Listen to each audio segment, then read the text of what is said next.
আমার মা কি বানিয়েছে দেখো গাইস। আমার একটা ছোট্ট উনুন, এটা হাঁড়ি, এটা কি? আচ্ছা, এটা ঢাকনা বানানো চলছে। আমার মা রান্নাবাটি করে দিচ্ছে আমাকে, আমি রান্নাবাটি খেলবো। আর এই বাজে খুন্তিটা আমি বানিয়েছি, এটা খুন্তি না কি জানি না, মা আবার বানিয়ে নেবে। কি সুন্দর। এখন উনুনটা লিপবো দাঁড়া। উনুনটা এখনো লেপা হবে, শুকানো হবে।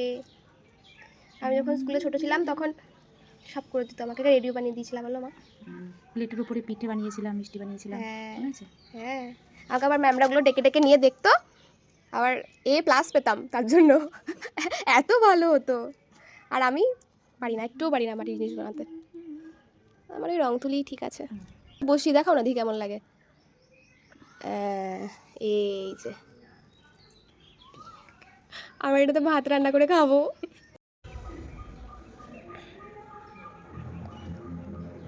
আমার যে বাসনপত্র এখনো পুরোপুরি রেডি হয়নি, খানিকক্ষণ শুকাতে দেওয়া হচ্ছে, তারপর আবার কি করা হবে? আবার পালিশ করা হবে। কি সুন্দর লাগছে থালায় রাখার পর। এই যে এটা হচ্ছে হাতা, এটা হচ্ছে সরি, এটা হচ্ছে খুন্তি, এটা হচ্ছে এটা হাতা নয়, এটা কি বলে? হাতা বলে? চামচ। আচ্ছা, এটা একটা চামচ, গোল হাতা লাগছে। এখানে একটা হাঁড়ি তৈরি করা হচ্ছে, এটা একটু সুন্দর করা হবে। আপাতত রাখি। হ্যাঁ, কি সুন্দর একটা থালা, বাহ।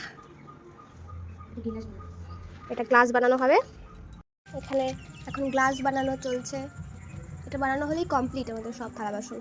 আমি এখানে মাকে করে দিচ্ছি, মা অঝরে ঘেমে যাচ্ছে, তাও কাজ করা বন্ধ করছে না। সে কখন বসেছে, হচ্ছে পালিশ করা হচ্ছে। আমাদের সমস্ত বাসনপত্র রেডি। আমাদের দুটো হাঁড়ি, এই হাঁড়িটাতে বিরিয়ানি করা হবে, এই হাঁড়িটাতে ভাত করা হবে, আর আমরা পিকনিক করব। কেমন হয়েছে সবাই বলো, যে দুজন দেখবা সেই দুজনই কমেন্ট করবা।